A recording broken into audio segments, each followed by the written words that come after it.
não, né? Estou em Atenas, é tipo Zeus, alguma coisa assim. Got it. Alguém fala isso? Zeus. Por Zeus. Gente, estou adorando. Estou querendo ler um livro. Tô muito no clima da Grécia, assim. Estou querendo, tipo, comprar um livro do Aristóteles para ler, tá ligado? Tipo, eu passei numa livraria hoje, mas ela estava fechada. Eu estou, tipo, caçando livros do Aristóteles agora. Basicamente é isso que vai acontecer. Enquanto eu estiver na Grécia, vai rolar uma dose de cultura grega. Maravilha, eu acho que estamos no Zoom, acho que está tudo rolando. Vocês veem minha tela, estou com 50 abas abertas, mas vai estar tudo certo. Vamos que vamos. Ragadirogan satatanu shaktan sheshakaya prasirtana sheshan Autsukya mohara tidanjakana yopurva vaidyaya namostu tasmai. Sejam todos bem-vindas, sejam todos bem-vindos a mais um vídeo da série Vida Veda dos Samhitas, no canal do Vida Veda no YouTube. Meu nome é Matheus e hoje a gente vai continuar nossa leitura do Ashtanga Hridayam Sutrasthana, capítulo 7. E a gente está falando sobre Anaraksha, né? Sobre como cuidar da sua alimentação, como preservar os alimentos.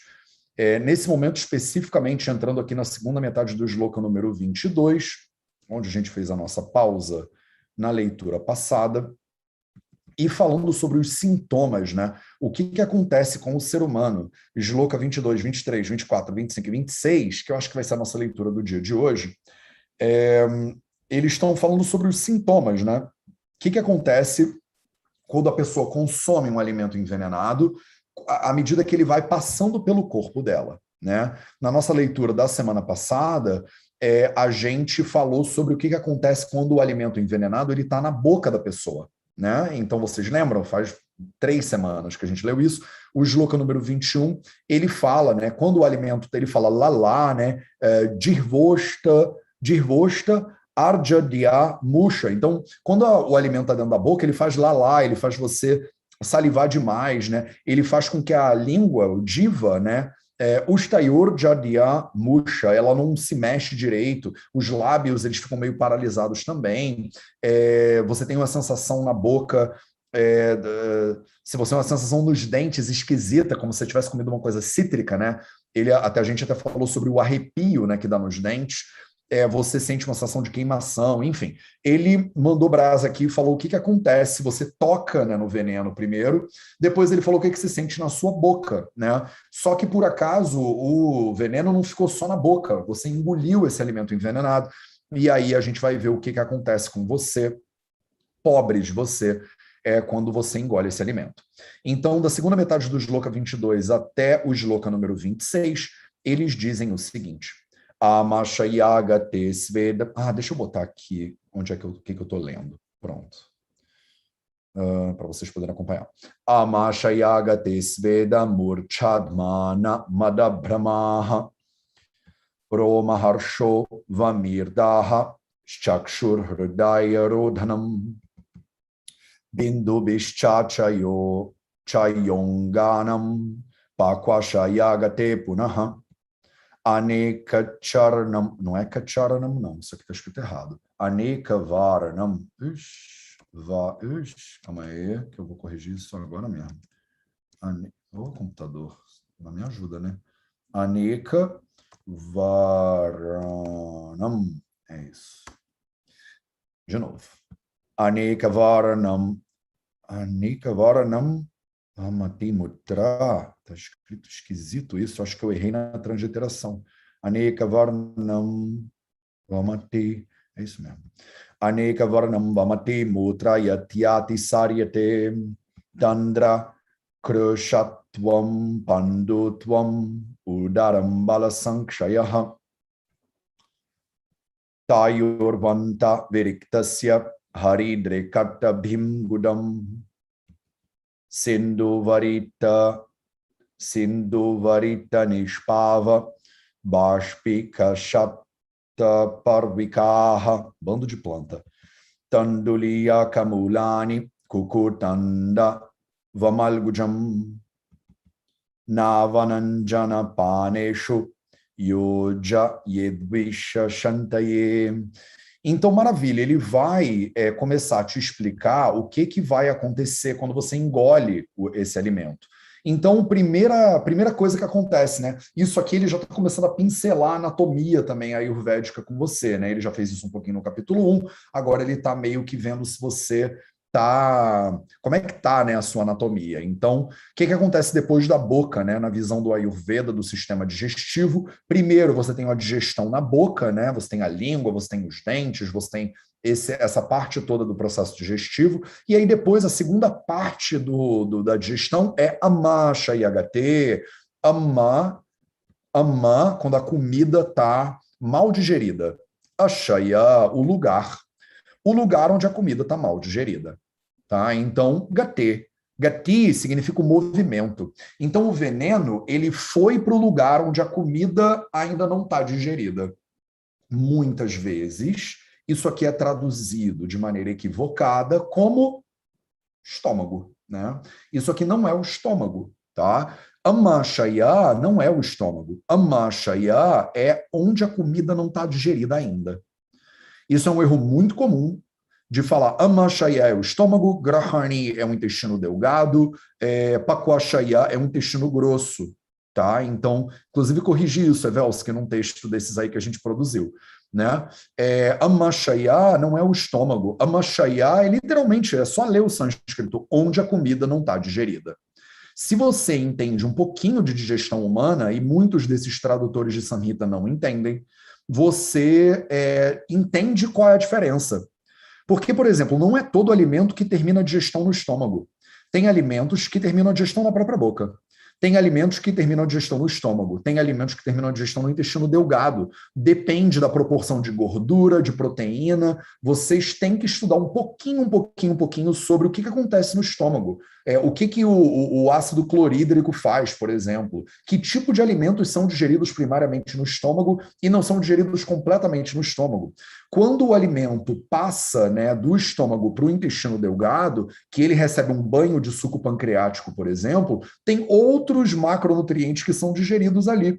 Então, você dizer que o estômago é a Amashaya e depois do estômago já não é mais a Amashaya, você vai errar em termos de princípios. Dependendo do alimento, Amashaya é o estômago, dependendo do alimento, não é. Porque o que significa Amashaya? É o lugar onde o alimento está cru.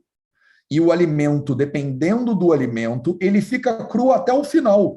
Tem alimento, por exemplo, fibra alimentar não é digerida em nenhum momento no corpo. Ela vai até o fim e sai do outro lado, olha que maravilha. Se você comeu uma moeda, por exemplo, quando você era criança, comeu uma moeda, a moeda ela sai igual, né? Quando você fala assim, minha criança comeu uma moeda, o que eu faço, doutor? O que o doutor fala? Espera. Por que espera? Porque a moeda vai sair do outro lado. Aí você chama, a moeda está em Amashaya, e agora a moeda está em Pakwashaya, mas ela foi digerida? Não. Então, é óbvio que eu estou apertando vocês aqui um pouquinho, porque vocês são nerds ayurvédicas, né? Então, você vai ouvir isso aí nos cursos que vocês vão fazer, você vai ler isso aí nos livros que vocês vão ler. Vocês vão arrumar confusão com as pessoas? Não vão, né? Não vão arrumar confusão com ninguém. Vocês vão ouvir, vocês vão respirar fundo e vão falar, tá bom, entendi, obrigado. Vai na mensagem. Não vai me pentelhar, porque eu sei que vocês são nerds que nem eu. Vocês vão querer pentelhar as pessoas. Ah, mas o Samhita, no capítulo 7, não sei o quê. E aí você vai deixar o seu professor do seu cursinho sem graça na frente da turma toda. Para que você vai fazer isso? Não tem porquê. Não faz isso. Mas entende. De maneira simplória, de maneira superficial, a Amashaya é o estômago. Todo mundo traduz assim, mas você aqui não conta para ninguém. Não vai botar esse vídeo aqui no YouTube, entendeu? Fica só entre nós aqui, né? Não precisa divulgar isso para todo mundo, mas o fato é que tem alimentos que digerem em outros lugares do corpo. Toma cuidado, tá? Porque você vai aprender isso errado lá na Índia também. Os seus professores no BAMS vão te ensinar isso errado também. E se você não pegar o conceito sólido do que é a Amashaya e Pakwashaya, você erra no futuro, nos diagnósticos e no processo digestivo. Nada disso é importante porque a gente está lendo agora, mas eu não posso não ser cri-cri, né? Então, Amashaya HT, o veneno foi para Amashaya, para o lugar onde o alimento ainda não está digerido. Eles vão traduzir isso aqui como estômago. O que acontece quando o alimento está em Amashaya? Quando o alimento ainda, o veneno, o alimento envenenado, ele ainda não foi digerido, percebe? Ele vai passar pelo processo de digestão. E aí você vai ter uma sintomatologia toda específica do veneno sendo digerido. Isso aqui que é muito lindo do negócio. Você vai pegar o paciente, ele está envenenado, dependendo do sintoma que ele mostrar, você sabe esse alimento está sendo digerido, o veneno está sendo digerido. Dependendo da sintomatologia, você vai entender, esse veneno já passou do local de digestão. Então, você não vai mais digerir, né? O paciente não vai mais digerir esse veneno do jeito que ele ia digerir antes. O veneno, especificamente, ele vai explicar isso mais para frente, eu não estou querendo, né, furar o olho aqui do Vagbata, mas ele vai explicar para você que a dificuldade do veneno é exatamente o fato de que a gente não digere o veneno direito. Uma característica fundamental do veneno, que é a mesma característica do Virudhara, quando você tem um alimento que é um Virudha, ele, como é que fala? A determinação do que é Virudha, né? A delimitação do que é Virudha é assim: Virudha é um alimento que não é digerido e ele não sai do corpo também. Você não consegue processar ele, você não consegue expulsar ele do corpo e você não consegue digerir ele, né, direito. Então ele meio que fica ali, né, travando o teu metabolismo. E essa travada que o veneno gera no metabolismo, que o Virudhara gera também no metabolismo, ela bagunça um monte de coisa. E vocês vão ver as palavras travar aqui. E você vai ver. E aí eu vou perguntar para você, já estou dizendo aqui que eu vou perguntar. Aí você já vai formulando na tua cabeça qual é a pergunta. Qual é o problema quando o alimento ele não vai nem para um lado nem para o outro? Quando o alimento não vai nem para o lado da digestão e ele também não é expelido do corpo. Qual é o problema disso? Né? É importante vocês entenderem. Então, processa essa pergunta aí que daqui a pouco eu volto nela. Tá? Quais são os sintomas, então, quando o veneno está em Amashaya? Primeiro, Sveda. O paciente vai suar. Né? Sveda, o paciente vai suar. Murcha. Murcha é quando o paciente perde a atenção, não é que perde a presença, perde a atenção, não. Ele desmaia, ele perde a consciência. Essa é a palavra que eu estava buscando aqui na minha cabeça. Ele perde a consciência. Então o paciente fica inconsciente, potencialmente, aqui. Murcha.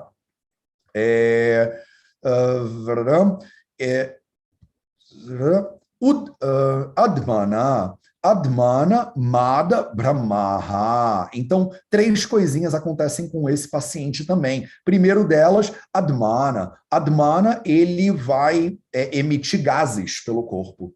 Então, ele pode ter flatulências, ele pode inchar a barriga dele, inclusive, também. Ele pode ficar meio inchadinho. Ele vai ficar mais inchadinho depois, mas ele já pode ter... parece que o corpo está tentando expulsar isso para fora de alguma maneira, né? Mada, então ele fica intoxicado, ele fica como se ele estivesse meio bêbado. Ele fica com uma consciência meio esquisita. A palavra mada é quando a pessoa bebeu muito álcool, né, normalmente, ou quando ela usou algum tipo de droga, né? Brahma significa quando a sua consciência ela vai para vários lugares diferentes, ela está girando. Então a gente traduz isso muitas vezes como tontura, como vertigem, por exemplo. Então, Brahma é sinônimo de chakra aqui, né? É outra palavra que a gente usa muito. Que vocês usam, né? Os 7 chakras. Então, o que significa a palavra chakra? A palavra chakra, que não é chakra, né? Se você pronunciar o sânscrito direitinho, você não deveria falar chakra. A gente fala, né? Eu, como carioca, então, eu faço esses que ninguém aguenta de falar chakra, né? Mas em sânscrito é chakra, né? O que significa chakra? Chakra significa girar. Né, em sânscrito. Então, Brahma significa alguma coisa que está girando, chakra significa alguma coisa que está girando. O que está girando? A sua cabeça, né, está girando. Então, isso aí traduz como vertigem, como tontura, tá? Então, o paciente vai ter formação de gases, ele vai ficar mada, ele vai ficar meio doidão ou meio doidona, e ele vai ter Brahma, ele vai ficar meio tonto, ele vai ficar meio zonzo, né? Ele vai ficar com vertigem. Roma Harsha. Roma Harsha. A gente usou Danta Harsha, agora a gente está usando Roma Harsha. Danta Harsha é o arrepio do dente. Roma Harsha é o arrepio do Roma. O que é Roma? Os pelinhos do seu corpo são Roma. Tá? Não confundir Roma com queixa. Tá? Roma são os pelos do corpo, queixa é o cabelo. Então, são duas nomenclaturas específicas, né, no Ayurveda. O cabelo que você tem na sua cabeça chama queixa. O cabelo que você tem espalhado pelo corpo se chama Roma. Roma Harshaha, então esse paciente ele fica arrepiado. Tá? Vami, esse paciente vai vomitar. Né? Vami, ele vai vomitar. Daha. Daha, ele vai ter uma sensação de queimação. Sensação de queimação. Chakshu Hridaya Rodhanam. Então vai acontecer Rodhana com duas partes do corpo. A primeira, Chakshu. Chakshu significam os olhos, né? Chakshu são os olhos. Hridaya, Hridaya é o coração. Chakshu Hridaya Rodhanam. A palavra Rodhana, que também é a base da palavra avarodha, né? Avarodha, rodha, significa quando alguma coisa para, quando alguma coisa é bloqueada, quando alguma coisa não consegue se mover de novo. Olha aqui, ó, eu fiz a pergunta e está conectando aqui agora. Hridaya Rodhanam.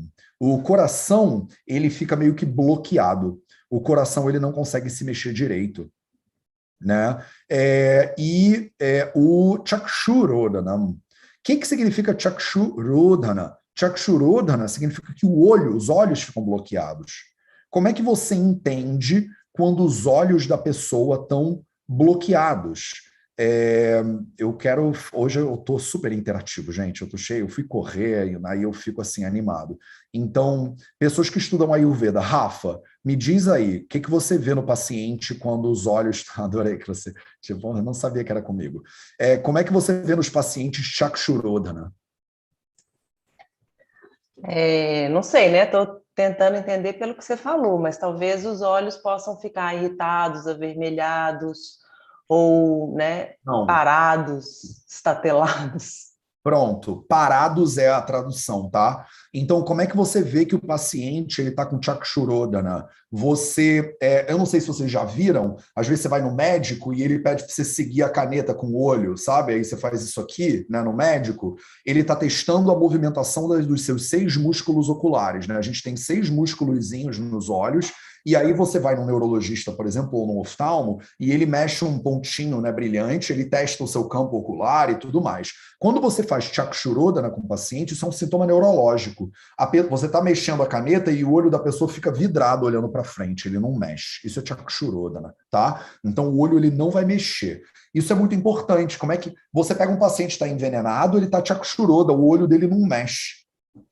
O olho dele não mexe, isso significa o quê? Que o veneno está em Amashaya. O Vaidya sabe. A gente bate o olho e fala, eu já sei exatamente onde é que o veneno está sendo processado. Tá? Uhum. E aí? Ficou claro, Rafa? Maravilha. Então, aí fica a dúvida aqui, né? Que foi a pergunta que eu fiz. Qual é o problema, né, então? Eu já estou parando na metade, ele vai esclarecer isso mais e mais para frente, tá? Mas o que está acontecendo com esse paciente? Evelski, manda abraço, fala, responde para mim, já que você veio para brincadeira agora, né? Aí a gente bota você na roda também. Qual é o problema disso aqui? Qual é o problema de Rodhana, né, na verdade? O problema dessa palavra, né? Parar, paralisar. Qual é o problema? Seria algum bloqueio de vata no organismo? Seria 100% um bloqueio de vata no organismo. E aí, o problema não é o bloqueio de vata, né? O problema é o que o bloqueio de vata significa, né? Por quê? Porque todos os movimentos do corpo são regidos por vata. Então, a gente está vendo o veneno e bagunçando pouco a pouco todos os doshas. Mas, basicamente, esse veneno aí, ele está bagunçando o movimento natural de vata. Né? Então, à medida que o paciente que o veneno vai aprofundando, né, no corpo da pessoa, você vai vendo as funções de vata caindo, né? O vata agravando, o vata ficando muito louco. Brahma, né, é um sintoma clássico de vata dosha agravado, por exemplo, né, a tontura. Agora a gente está falando, o coração da pessoa está parando de mexer. Olha o problema. Isso aí é totalmente, né? Viana Vaio está tendo o seu movimento natural comprometido, né? Maravilhoso. Então, isso tem que ficar claro para vocês. Quando vocês vão vendo sintomas, a gente ainda não chegou lá. A gente vai chegar no capítulo 11, 12, 13, 14 e o Samhita vai te dizer todos os sintomas que você precisa saber, né? Para começar a brincadeira. No momento, a gente ainda não foi lá. Vocês que já fizeram o 4P1, vocês que já fizeram o F4P, eu já dei essa aula para vocês. Então, vocês deveriam saber. Se você não tem isso claro ainda, volta lá e revê, tá? Volta lá e revê, porque vale a pena ter os sintomas, né, de Vata, de Pitta, de Kapha mais claros na sua cabeça. Quanto mais você fica versado nos sintomas de Vata, Pitta e Kapha, mais é engraçado quando alguém fala que é Vata. Não sei se vocês já repararam isso. Quanto mais vocês estudam comigo, mais é divertido, né? Quando a pessoa fala, porque eu sou Pitta, aí você fala, de acordo com o Ashtanga Hridaya Sutra capítulo 12, né, será que a pessoa sabe, né, o que isso significa? Ou será que é só, né, aquela visão meio que do teste do dosha que vocês já cansaram de ouvir, de conhecer, né?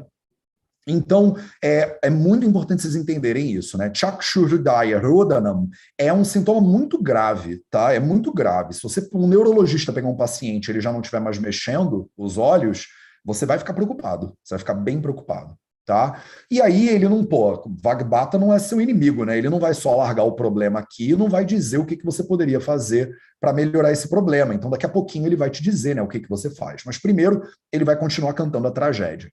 Então ele fala, Bindu Bihi, você vai ter uns pontinhos. Bindu é uma bolotinha, um pontinho. Tá? Bindu ou bindi, a gente também usa, né? O bindu ou bindi, inclusive, é o nome daquele negocinho que quando você bota na testa, né? As mulheres na Índia botam. Muitas vezes você chama isso de o terceiro olho, mas na Índia a gente não chama de o terceiro olho, a gente chama de bindi. É uma bolota, né? Você bota aquela bolota. O que é aquela bolota, né? Aquela bolota é um sinal de que você foi no templo de manhã. Vocês sabiam disso?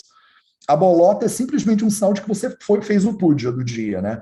Quando você faz um puja, normalmente o pujari, ele marca a sua testa com alguma coisa, né? Com sândalos, dependendo qual puja que você fez, ele marca a sua testa com algum troço. Ele não marca com mindinho, não, mas ele marca a sua testa com alguma coisa. A mulher, né, pelo menos a hinduísta, né, ela bota aquele bindi para dizer, olha, eu fiz o meu puja do dia, digamos assim. E os homens também, né, às vezes são uns traços traçados de um lado para o outro, às vezes são traços para cima e para baixo, dependendo do lugar, da seita que você pertence, da tradição que você pertence, eles ficam elaborados, fazem uns tridentes, umas coisas super 3D e tal, mas isso aqui é um pontinho. Isso é a palavra bindi, tá? A gente também usa a palavra bindi para esse pontinho aqui, ó. Vê esse pontinho em cima do hana aí. Esse pontinho, essa bolotinha que tem aqui, ó, em cima do twam também tem.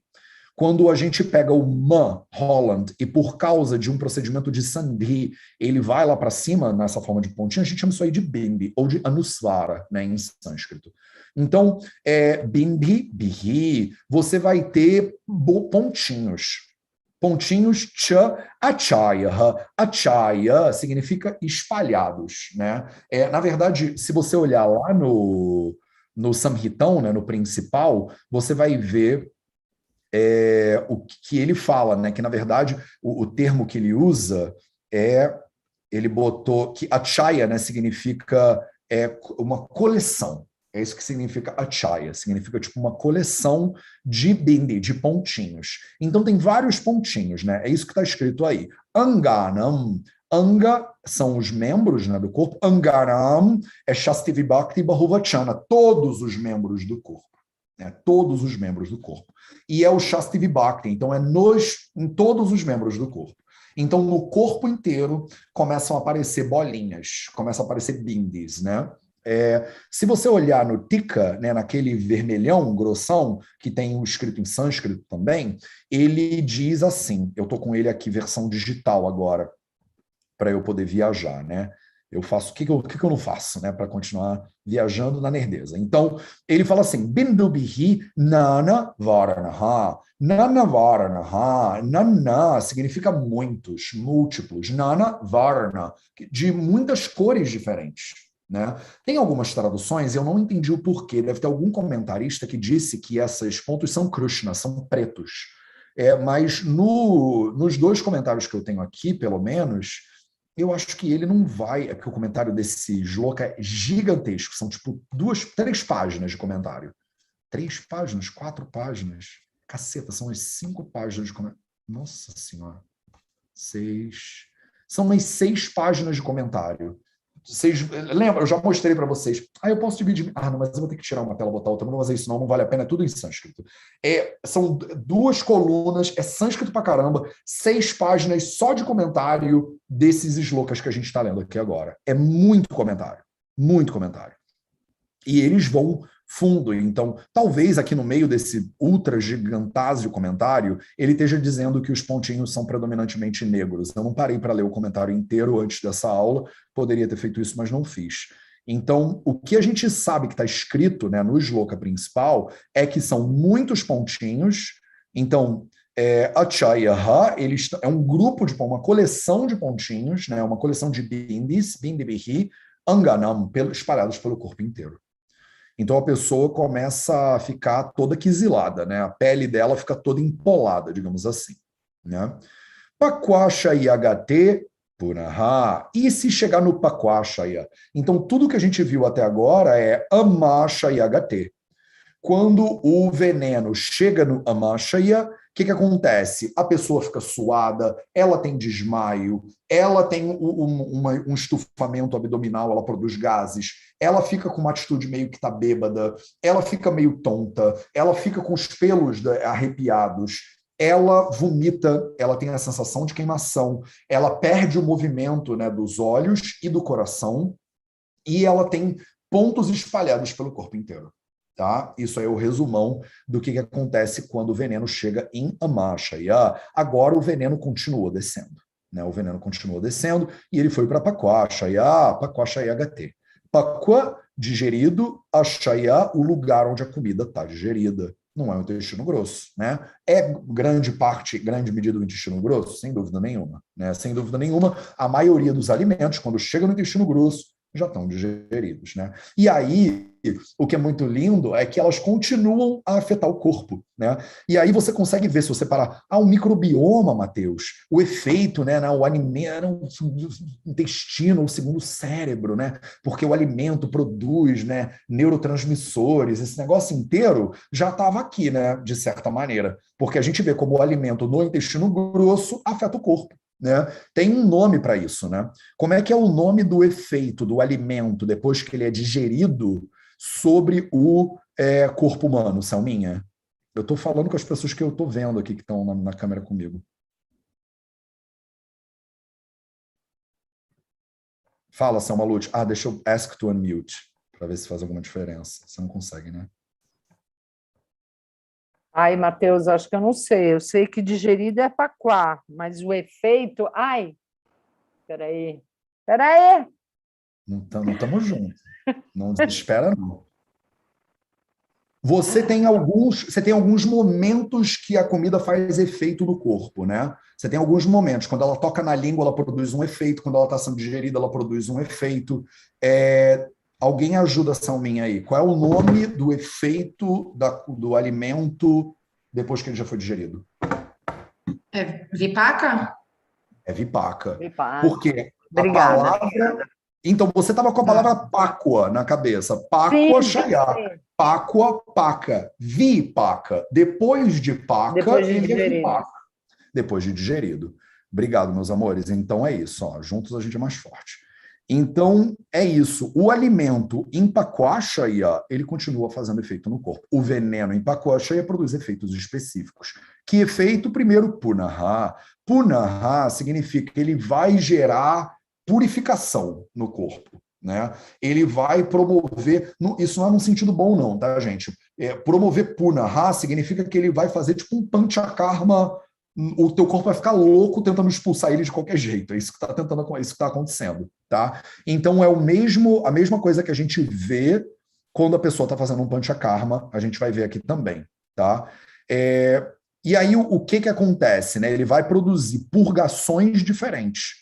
Vamati, por exemplo, a pessoa vai vomitar, né? Mutraati, ela vai produzir muita urina, ela vai fazer muito xixi. A Atissariate, ela vai fazer a tissara, ela vai fazer uma diarreia. E ela vai fazer Vamati, Mutraati, Atissara, só que Aneka Varana, Aneka Varanam, Aneka Varanam. A palavra eka, vamos de trás para frente. Primeiro, Varana. Varana significa cor, né? Varana significa cor, né? Eka significa um. Eka Varana. Eka Varana, Varana cor, Eka uma cor. Então, se a coisa tem uma cor, ela é Eka Varana. Se ela é anika varana, é porque ela não tem uma cor. O que isso significa? Que ela é colorida.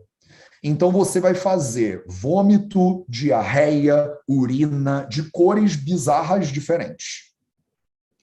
Isso aí é o corpo pifando. Se você pega um paciente na emergência e ele está vomitando, diarreia, tudo ao mesmo tempo, é um caso de muita emergência.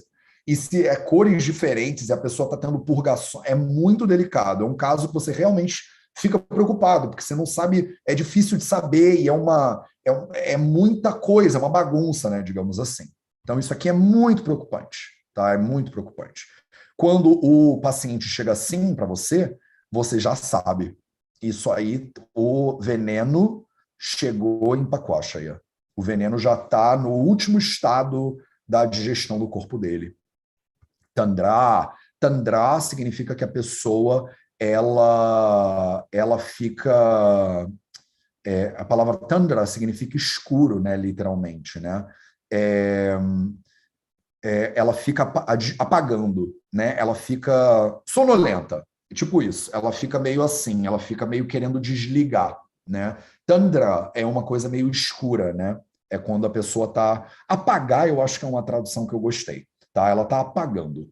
Mas eu acho que a gente falaria que ela tá sonolenta, que ela tá meio mole, que ela tá meio que pegando no sono. Ela não desmaiou, mas ela tá meio... Não tá 100% ali, não, tá? Karshatvam. Krushatvam significa que ela está emagrecendo.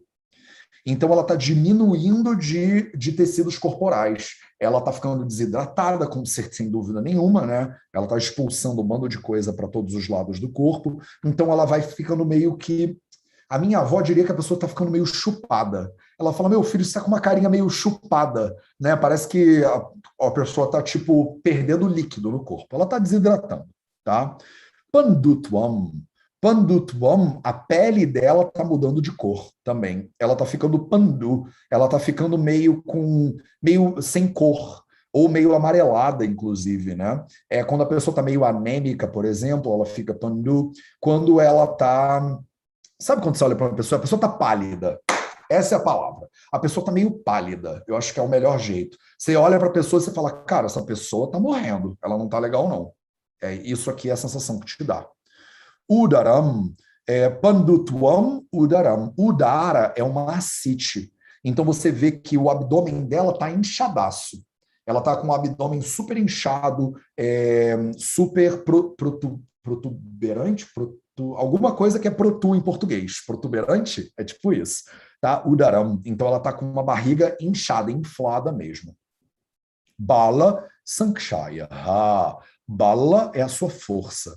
Bala é a sua disposição. Bala é a sua capacidade de realizar atividades. Sankshaya, a palavra é kshaya. Kshaya significa diminuir. Sankshaya é que está diminuindo. Então, a pessoa que está bala sankshaya, ela está ficando cada vez mais fraca. Ela está esmorecendo. Esmorecendo é bonitinha, né? É uma palavra bonitinha. Ela está tipo... Ela realmente não está com força, não está com energia. Então, isso aqui é um quadro muito difícil. É um quadro muito delicado. O paciente está tendo êmese, purgação, com perda de movimento, apatia, perda de cor, né, da pele, está ficando pálida, está emagrecendo, está sonolenta. Você vai vendo que a vida está saindo da pessoa aos pouquinhos, né? Isso aí é o poder do veneno, não é o poder do Visha.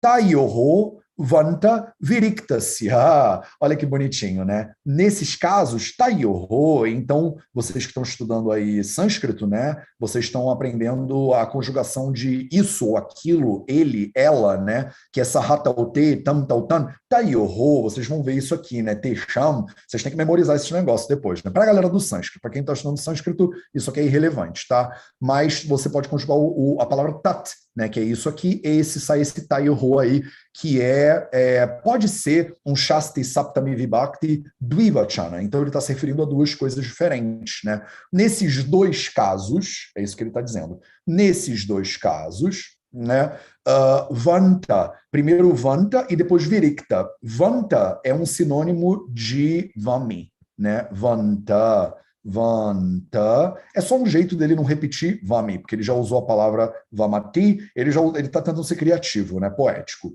Então, vanta significa que a pessoa vomita. Virikta é outro jeito de falar virechana. Virikta é uma purgação. Então, nesses dois casos, a gente faz purgação e êmese. Olha que interessante, né? O tratamento, né, é muito parecido com o problema, digamos assim. É como... Aí a galera aqui da homeopatia começa a pirar, né? Fala, Mateus, então a Ayurveda e a homeopatia são irmãos, né? E tal, porque é o veneno que usa para você curar o problema e tal. Esse princípio, né, já estava muito presente, principalmente quando a gente tem casos muito graves, né? Quando o caso é muito barro-dosha, a gente não trata só com o oposto. Vocês aprenderam comigo, principalmente a galera do Fundamentos da Ayurveda, a galera que já está estudando a Ayurveda há mais um pouquinho de tempo, vocês aprenderam comigo o Samanya Vishesha Siddhanta, né? Samanya Vishesha Siddhanta. Você trata o igual, com o igual, você aumenta o igual. Você trata o igual com diferente, você diminui ele. Então, se o Vata está agravado, você bota os gunas contrários do Vata, você faz o oposto, né? Em alguns casos, não adianta mais fazer o oposto, porque parece que o desequilíbrio já está com uma força tão grande que não adianta. Eu já dei o exemplo para vocês uma vez da criança que está desgovernada e você grita com ela para ela parar, né? E muita gente se confunde com pessoas. Você fala, poxa, Matheus, você gritar com a criança que está louca, o Vata agrava. Aí eu falei, né? O Vata não agrava, o Vata direciona, né? Então, quando o Vata está tão louco assim, que ele está jogando, né, tudo para fora do corpo de várias maneiras diferentes, o agravamento do Vata, às vezes, pode direcionar o caminho do Vata. Mas isso aqui é só para quem é muito profissional. A gente sai da faculdade de medicina sem saber quase nada, né? É um horror. Eu acho que isso é natural para todo profissional de saúde que eu conheço, diz que saiu da faculdade sem saber nada, né? E a gente fica muito inseguro. A pior coisa que acontece, já falei isso para vocês antes, mais de uma vez, a pior coisa, não é a pior, mas entre as piores coisas que pode acontecer com um residente clínico é pegar um paciente de veneno. Porque é muito desnorteante. Você não tem ideia do que envenenou, a pessoa tá... Parece que o corpo todo vai quebrando aos pouquinhos. Então, é isso. O paciente, ele vai ser tratado com essas terapias, com Vanta, Virikta, né? E ele vai ser tratado, na verdade, com tudo. A gente vai usar tudo. Em inglês, eles dizem que você usa até a pia da cozinha. Eles dizem, você joga até a pia da cozinha em cima da pessoa, né? Eu não sei se em português tem uma expressão boa, que é assim, você vai tentar de tudo e mais um pouco, né? A gente falaria disso. Então, você faz Vanta, você faz Emesi, né? O Vamana, você faz Virikta, você faz o Virechana, e aí você vai usar uma série de ervas diferentes, que eu vou listar aqui, tá, para vocês. Mas eu não quero confundir vocês, então eu não vou ler na ordem da poesia, porque a poesia aqui ela é confusa, tá? Então ele dá uma lista de um monte de planta que você pode usar, e eu vou listar elas agora com vocês. Aí ele fala Navana. Navana significa que você vai fazer Nasyam, também com o paciente. Anjana. Anjana significa que você vai aplicar colírios também no olho desse paciente. Paneshu, e significa que você vai dar remédio para ele tomar, tá? E aí, Ojayet Vishashantaye, Yoja vem da palavra yoga, né? Yuj, né? A base yug, yoga, yojana, Yojayet significa quando você vai fazer umas misturas, você vai juntar essas coisas, né? Você vai usar tudo isso aqui junto para fazer Visha, Shantaye, Shanta de Shanti, né, que vocês conhecem, Shanti, é para você ficar pacífico. A gente vai pacificar o veneno, né? A gente vai acalmar o veneno com várias misturas diferentes que vão envolver vômito terapêutico, purgação terapêutica, ele falou aqui, né? Vanta, Virikta, mas também vão incluir Nasya, também vão incluir colírios, também vão incluir administração oral dessas plantinhas, desses remédios que eu vou te falar agora. Então é só para você entender que a gente vai usar tudo que a gente tem e mais um pouco. Tudo que a gente tem e mais um pouco, porque o caso do paciente é muito ruim, é muito grave. Vamos começar então as plantinhas? Vamos começar então as plantinhas. E aí você começa com a plantinha mais legal de todas, né? Então, que é Haridre. Haridre não é um Haridra, são 2 Haridras. tá? Então tem mais de um haridra. O que é o haridra? Clássico é a cúrcuma longa. Né? A cúrcuma longa, que é a cúrcuma, que às vezes vocês chamam de açafrão da terra. Eu não sou muito fã da palavra açafrão da terra, porque eu acho que confunde com açafrão, que é o crocus sativus, mas as pessoas falam. Né? Então, haridre são 2 tipos de haridra diferentes, tá? Aí você pode entrar numa discussão aqui comigo de quais 2 haridras que a gente vai usar, tá? Mas sem dúvida a gente vai usar a cúrcuma longa, tá? Depois a gente vai usar o katabhim. Katabhi é o Jyotishmati também. A gente chama ele também de Jyotishmati. É o Celastrus paniculatus. É o nome dele o nome científico dele. Celastrus paniculatus. Ele é mais conhecido como Jyotishmati. Jyotishmati... Ai, não vou soletrar não, gente. Vocês já estão no nível hard aqui, né? Jyotishmati. Né? A gente tem que chegar num ponto da gente. É como se fosse aula de inglês que a pessoa faz um ditado, né? Não tem esse negócio? Ditado, né? Aí você fala Jyotishmati, aí todo mundo tem que escrever, e aí vamos ver quem é que acertou, né? O Jyotishmati. Então, o Katabi Jyotishmati é o Celastrus paniculatus, tá? Sindhu, na verdade, Sindhuvará, Sindhuvarita, o Sindhuvarita é o Sindhuvara ou Sindhuvari, é tudo a mesma coisa, tá? É tudo a mesma planta. O Sindhuvara, ele também é chamado de Nirgundi. Esse é o nome mais comum dele. A gente chama ele de Vitex negundo, tá? Vitex negundo. É outra plantinha dessas super poderosas. Alguma hora eu vou fazer um poder das ervas sobre o Nirgundi. É uma planta muito linda, inclusive, muito usada na Ayurveda. Vitex negundo é o nome dele, tá? Vitex negundo. Eu pulei uma linha, né? Katabi Gudam. Faltou o Gudam. Desculpa, gente, eu já fui direto para o Sindhuvarita e pulei o Gudam. A palavra Gudam vem de Guda, né? O Guda é um processado da cana-de-açúcar. A gente estudou lá atrás, no capítulo 4, 5. No capítulo 5, Dravadravya Vijnana, a gente estudou o Guda. O Guda é um processado que é tipo um melado de cana, né? É tipo um melado de cana-de-açúcar, tá? E aí a gente entrou, né? Sindhuvarita, Nispava. O Nispava, ele tem um monte de nomes para ele também, né? A gente chama ele de Labab purpureus. Labab purpureus é o Nispava. Ele tem uma série de sinônimos também. Ele é falado no Charaka, ele é mencionado em um monte de lugares. Ele é da família das fabáceas, né? Não sei se nada disso faz sentido para vocês, mas a gente vai chegar lá. Eu vou trazer essas plantas todas algum dia para vocês no Poder das Ervas, tá? Então, deixa eu posicionar vocês de uma maneira que eu consiga ver minha tela. Beleza. Deixa eu ver se eu tenho aqui anotado algum sinônimo dele. Tem muitos sinônimos, nem vale a pena. Nispava. Pronto. Nispava. Baspika. Cadê ele? Eu estou com muitas abas abertas, aí eu fico me perdendo aqui nos meus próprios... Pronto. Acho que eu me encontrei agora. Baspika é outra dessas plantinhas aí fundamentais, né? O Baspika, ele, não sei se ele tem muitos sinônimos. Deixa eu ver se eu anotei algum sinônimo para ele. Não. Tararam. Ele é tipo um vegetal, o Baspika. Ele é chamado de... Eu não sei o nome científico disso. Baspika.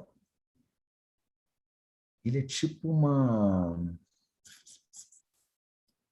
Não é um tulsi, mas ele é uma plantinha, ele é tipo um legume.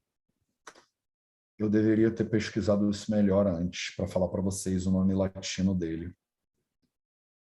Nem estou achando aqui agora, inclusive. Mesmo pesquisando.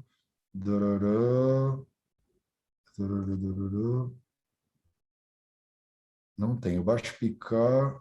E eu acho que o livro que eu tenho, eu não sei se vocês tiverem aí o Teshri Kumar, ele às vezes se aventura em traduzir essas coisas. Eu não tenho o Baspika aqui traduzido, e estou vendo aqui nas traduções que eu tenho na minha frente, eu também não tenho ele. Deixa eu ver se no Tika, se ele botou algum sinônimo por Baspika no Tika. Deixa eu ver aqui.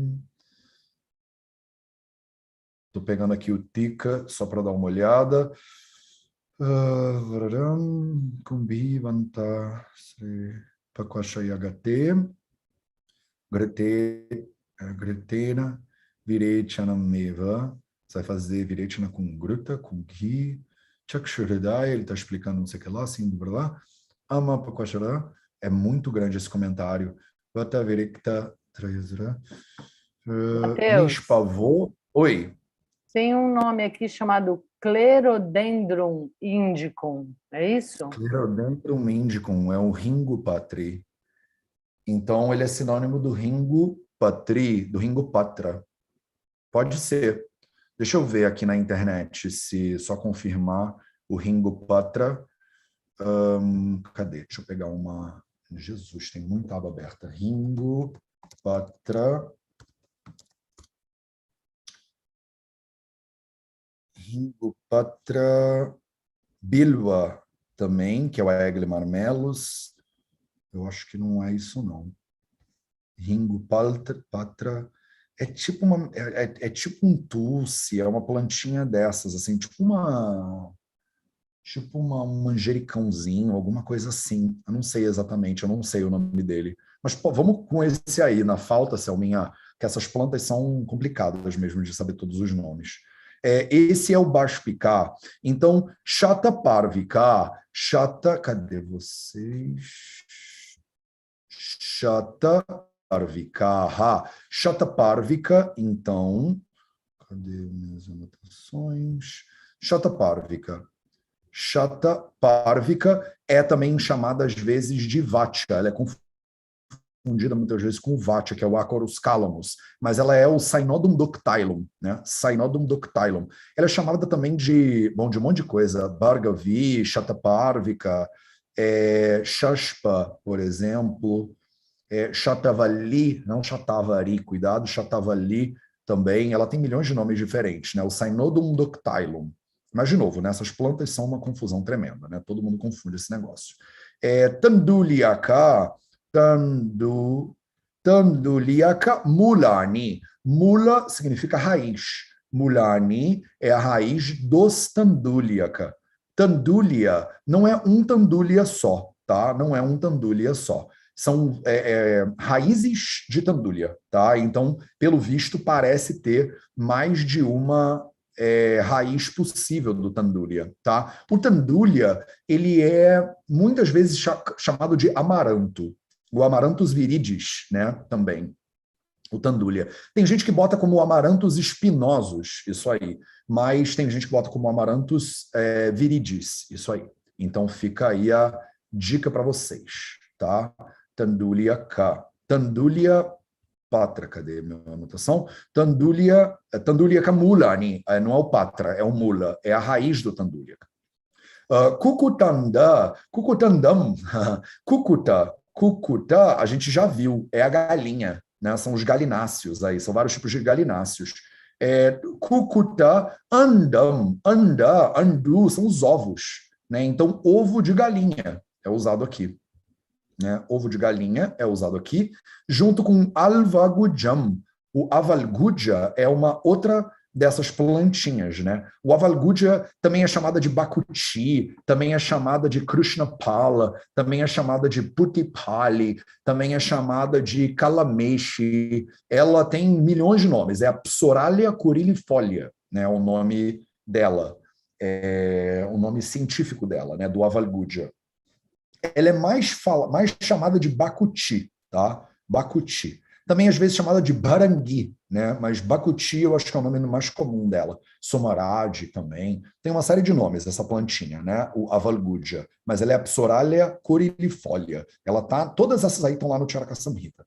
Tá? Se você for lá no Charaka, nos capítulos de nutrição, capítulo 27, por exemplo, certamente você encontra aí o avalguja, tá? Ele tá lá. Cadê minhas anotações? Pronto, voltei. E aí é isso. Navana, Anjana, Paneshu. Então você vai fazer colírio com essas ervas, você vai fazer Nasyam com essas ervas, você vai fazer Pana, você vai fazer decocto com essas ervas, e aí você vai fazer misturas diferentes, né? Yoja Yet. Você vai preparar misturas diferentes com essas ervas para você fazer Visha Shantaye, para você poder apaziguar o Visha, né? Você vai apaziguar esse veneno.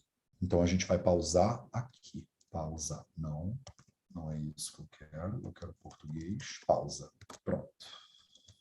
Salvo. Maravilha. Então hoje a gente falou sobre os efeitos do veneno à medida que ele vai passando, né, pelo seu corpo. Ele começou lá na boca, na nossa última leitura 3 semanas atrás, agora ele passou pelo amashaya, ainda não estava digerido direito, principalmente aí o estômago, o intestino delgado e tal, e aí depois ele foi para o pakoshaya, que normalmente é intestino delgado e intestino grosso, mas não necessariamente.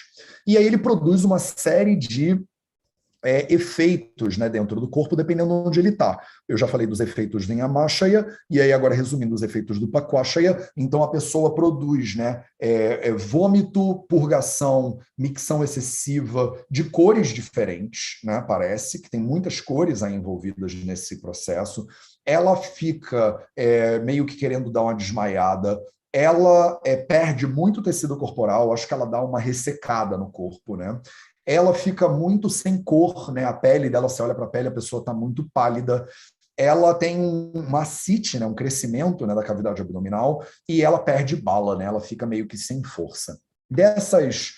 De qualquer forma, né, em todas essas condições aí, seja ela no amashaya, seja ela no pakoshaya, não faz diferença, né? Tayoho, né? Nessas duas condições, o paciente vai ser tratado como, né? A gente vai fazer terapia de vamana, de virechana, de nasya, de anjana e terapias de pana, né? Então você vai fazer purgação, você vai fazer vômito terapêutico, você vai fazer aplicação de colírios nos olhos, você vai fazer aplicação de coisas no nariz e você vai dar remédios para ele tomar via oral. E esses remédios são produzidos com haridra, com katabhi, com o gurda, com o sindhuvarita, com o nispava, com o baspika, com o shataparvika, com as raízes do tandulya e com o kukutanda, né, que é o ovo, né, dos galináceos, e com a valguja, né, com essas plantinhas aí que foram listadas. Na semana que vem, se tudo der certo, eu acho que eu ainda vou estar aqui em Atenas. Eu não sei, eu estou viajando com passagem só de ida, então eu não sei onde é que eu vou estar, mas tem chance de eu estar aqui em Atenas. Se eu tiver internet, tá mara, e aí tá tudo garantido. Aí a gente vai falar sobre o que acontece, né, com essa pessoa e como é que a gente faz para continuar esse processo de limpeza e de purificação, que vai dar muito trabalho. E aí, talvez na própria semana que vem, eu acho que eu gostaria de, já na semana que vem, entrar ir até o Shloka número 29, 30, mais ou menos. No Shloka número 29 e 30, então, olha só, a gente pausou aqui. Então, semana que vem, a gente com certeza vai ler isso aqui, se eu vier, né? Se eu conseguir conectar, eu acho que vou conseguir sim. Estou tentando não ir para lugares sem muita internet, mas às vezes não dá. E aí a gente vai entrar aqui, ó, no 28 e no 29. No 29, o bicho vai começar a pegar e vai ficar bem maneiro, porque a gente vai falar dos virudham api. Então, o que são os virudha? Né? Que todo mundo me pergunta, todo mundo quer saber, o povo clama por virudha, né? O povo quer saber, principalmente para saber qual é, né? Eu quero saber, Matheus, qual é o antídoto do virudha. Então, meu povo, se eu quisesse convidar, chamar a galera para live, fazer... Aí, Evelson, vamos fazer uma campanha para chamar a galera para live, a gente ia falar, galera, agora eu vou ensinar todos os antídotos, né? Nós vamos falar dos antídotos de acordo com a Ayurveda para você poder fazer tudo o que você faz. É só polvilhar canela que resolve, né? Se polvilhou canela, o negócio já ficou bom. Então, botem aí na tela esse negócio, ó, essa página aqui, essa é a hora que vocês, se quiserem tirar um printzinho. E aí do 29 até aqui, ó, até aqui com certeza a gente vai. Tá? Quer dizer, com certeza, né? Quem tem certeza de tudo é Apolo, não sou eu, né? Só Zeus tem certeza de tudo. Então, mas eu acho que a gente vai até o primeiro Shloka do 31, tá? Acho. Maravilha. Então, tá salvo isso aqui. Vou parar de dividir minha tela, porque eu vi que tem mãozinhas levantadinhas. Para de dividir minha tela. Eu também, esse é o meu momento de pessoal, assim, de ver as carinhas de vocês e ficar feliz que vocês existem. Então, maravilha. Belisa Godinho, pode perguntar. Olá, Matheus, boa tarde. Boa tarde. Eu tenho aqui uma dúvida, que é relativamente a esta exposição toda que fizeste, é relativamente aos venenos de animais, aos alimentos mal digeridos, à picada de insetos. O que é considerado veneno para estas reações todas que foram apontadas? O que é que se insere os venenos para esses sintomas? Maravilha, eu acho que eu te ouvi bem, eu não sei porque a minha internet deu uma instabilizada aqui, mas eu acho que você me perguntou sobre se os venenos são de origem dos animais ou se são de origem de venenos preparados e tal e tal. E como eu falei lá no início, né, do capítulo, a gente não sabe exatamente, ele não está especificando ainda. No final do livro, lá no Uttarstana, ele vai falar sobre isso aqui, sobre a Gada Tantra, né, que é o nome dessa ciência aqui que a gente está estudando agora, de maneira muito mais aprofundada. Né? Ele vai falar dos venenos de maneira muito mais aprofundada. Ele não está sendo muito específico aqui, mas o que ele deixa a entender é que são os venenos preparados. Tá? São venenos que alguém está manipulando para dar uma envenenada em outro ser humano, principalmente em quem? No rei, né? No rei, que a gente está tentando proteger aqui o rei, né? Então parece que são os venenos que são preparados por alguém, tá? Não são venenos que são inoculados por uma cobra, por exemplo, ou por um inseto desses venenosos. Tá? Não parece ser por enquanto, beleza? Mas a gente vai chegar lá. A gente vai chegar lá. E alimentos mal digeridos ou a ingestão de alimentos que estão estragados? Pode ser também? Ou? Os alimentos mal digeridos não são vixa, eles são ama, eles são alimentos mal digeridos. O efeito no corpo pode até ser parecido, mas não é tão grave assim, né? Se você digeriu mal lá o seu almoço, você não começa a ter um monte de problema neurológico imediatamente, enquanto que o veneno não. O veneno ele dá uma bagunçada, pode dar uma bagunçada forte, né, neurológica e tudo mais. Então é isso. A gente vai, na leitura da semana que vem, começar a falar do Virudahara, que é o alimento que foi processado errado e aí virou um veneno mesmo que você não quisesse, na verdade. Então ele é um veneno, mas você não queria que ele fosse um veneno, pensando que está se envenenando. Mas eu coloco aqui, eu já coloquei para vocês no início desse capítulo, que eu acho que tem muitos alimentos que a gente consome, né, nos dias de hoje que seriam sim vixa. Né? A gente chama de comida, se você olhar nos ingredientes, não tem nada de comida ali, tá? E aquilo ali é veneno. Antigamente não tinha, né, pacotinho com ingredientes, mas hoje em dia tem. Tá claro? Beleza. Eu acho que você tá muda, calma aí. Ask to unmute. Acho que você tem que desmutar. Eu não tô te ouvindo, beleza?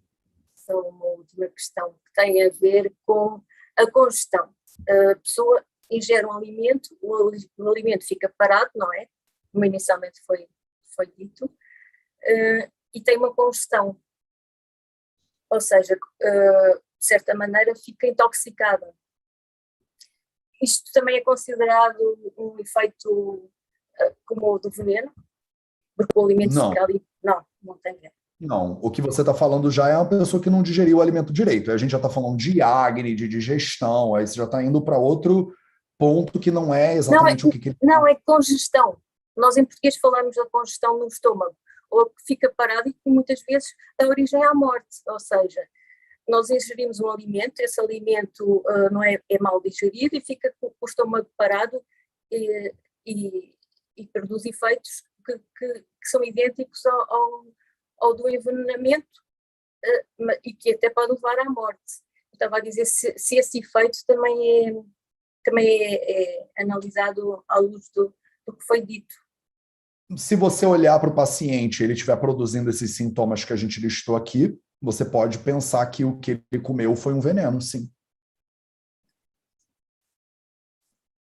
Evelski, pode perguntar. Então, no rastro da pergunta da Belisa também, a minha dúvida é se eu posso pensar na pessoa que tem, por exemplo, alergia a camarão, a amendoim, como uma espécie de envenenamento, mas é para ela, no caso, né? Não seria geral. Eu acho que pode sim. É que não é o que ele aborda, né, nesse capítulo, né, mas até porque o Vaidya vai lá provar o alimento, ele não sente nada, aí ele dá a peanut butter lá, o negócio lá para o rei, aí o rei fica todo empolado, o Vaidya vai perder a cabeça, provavelmente, vai acontecer alguma coisa trágica aí, e é tipo um sintoma de envenenamento, sim. Então eu acho que vale a pena, por isso que eu estava falando para vocês que eu acho que esse capítulo é muito importante. Para além da ideia de que você vai dar cicuta para o Sócrates tomar, entendeu? É a ideia de que a gente come coisas hoje em dia que tem o efeito de veneno no corpo. E aí você consegue ver aqui quais são os efeitos do veneno no corpo, né? Eu, mais de uma vez, lá na Índia, comi coisa que no final eu estava com esses sintomas aqui. Era diarreia, não sabia se era diarreia ou se era vômito, um monte de cor diferente saindo do corpo do ser humano. Desculpa, gente, dividir isso com vocês, mas família e intimidade é uma merda, né? Então é isso. Então, mas isso acontece, né? Se vocês nunca foram para a Índia, vão, para você ver o que é, né? E você vê os sintomas, são esses aí que ele está falando. É muito louco, se a pessoa fica tonta, a pessoa fica pálida, a pessoa fica meio que ressecada, é sinônimo de envenenamento. Então eu acho que alergias alimentares às vezes entram aqui. Se você for comer um panipuri no meio da rua em Jamnagar, eu já ouvi falar, né, de pessoas que fazem isso, né? Óbvio que não fui eu que comi um panipuri na rua no meio de Jamnagar. Quem não sabe o que é panipuri na rua, no meio de Jamnagar, abençoada seja a sua vida, tá? Mas se algum dia você tiver curiosidade, eu levo você lá para Jamnagar para a gente comer um panipuri no meio da rua. E aí você vai ver exatamente o que eu estou querendo dizer. O panipuri no meio da rua em Jamnagar, ele foi um dos motivos pelos quais eles escreveram esse capítulo, inclusive, eu acho. Deve ter sido uma inspiração que o Vagbata teve depois que ele comeu um panipuri na rua em Jamnagar, tá? Então anota aí coisas que você deveria fazer antes de morrer. Talvez seja a última coisa que você vai fazer, que é comer um panipuri no meio da rua em Jamnagar. Vale a experiência, eu acho que vale, mas é isso aí. E ela é uma experiência delicada, né, tipo assim, na vida das pessoas. Beleza, meus amores? Então, semana que vem a gente continua essa leitura aqui. Fala, Lu Ferraz. Desculpa, não queria te cortar, não, tá? Foi mal, desculpa a grosseria. Pode falar. Não, eu estava aqui brigando para tentar achar a mãozinha. Perdi a prática. Deixa eu te falar. Quando a gente está falando em algumas doenças, né? Porque elas dão alguns desses sintomas, né? De você estar definhando, basicamente, né? Você está perdendo massa, perdendo, assim.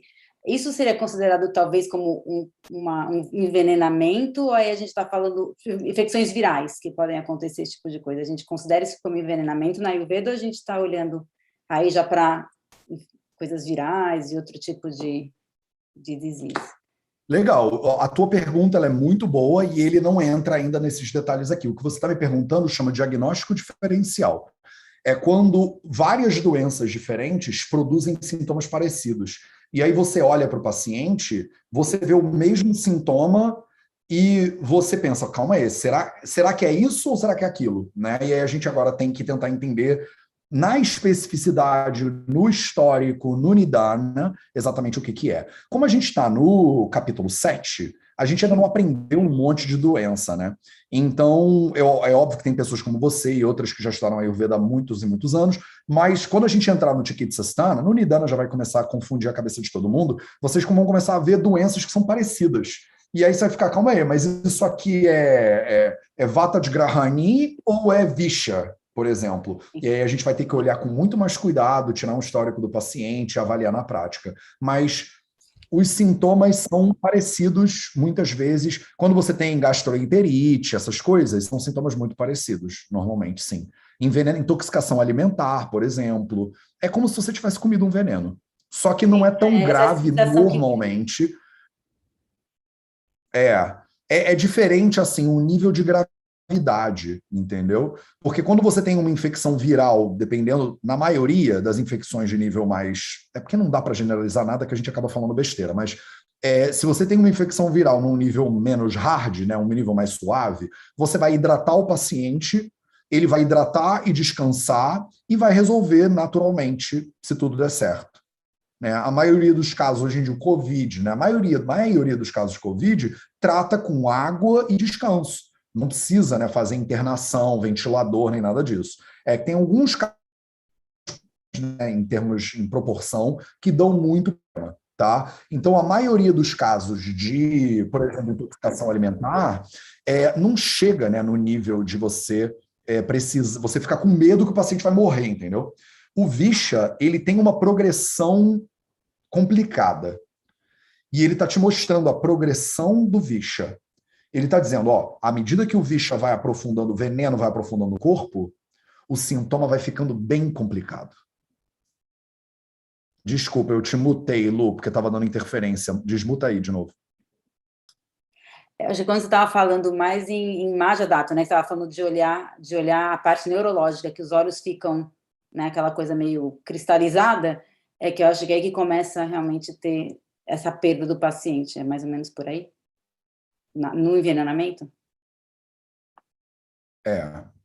O negócio começa a ficar bem, mas quando o veneno chega em Pacochaia, a gente começa a ficar bem preocupado. A gente começa a ficar bem preocupado em termos clínicos. Tá claro, gente? Maravilha?